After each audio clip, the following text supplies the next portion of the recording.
Magandang araw, ako si MJ Salcedo para sa Inquire, and we are currently here at the Manila Hotel where journalists and different media publishers gathered para sa unang araw ng One IFRA's Digital Media Asia 2026.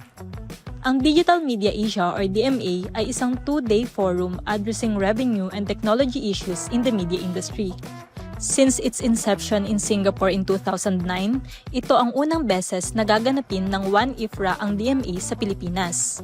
Sa two-day conference na ito, mag-share ang iba't ibang news media organizations across Asia ng kanilang personal experiences and case studies tungkol sa sustainable digital revenue models nila.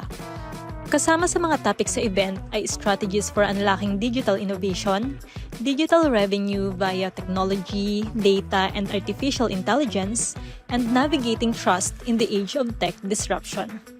Ayon kay Inquirer Chairperson Sandy Prieto Romualdez na chairperson din ng One IFRA Asia Pacific Board, sinasalamin ng DMA ang strength ng One IFRA's global network na sumasaklaw sa 3,000 news organizations and 14 member associations across the world.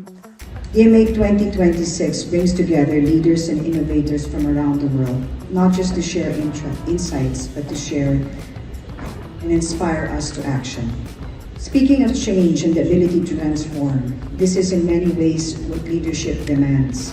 The ability to work with both old and new, to evolve while staying grounded with purpose. Nagpahayag naman si Manila City Mayor Isko Moreno ng kanyang suporta sa media organizations at ipinunto ang kahalagahan ng event. The lesson we learn in the same lesson this conference teaches. Technology is only as good as the trust behind it. The tool is not the goal. The goal is to serve people better. That is true for government, and it is equally true for the press. Magpapatuloy ang DMA 2026 dito sa Manila Hotel hanggang bukas, April 29. This is MJ Salcedo reporting for Inquirer.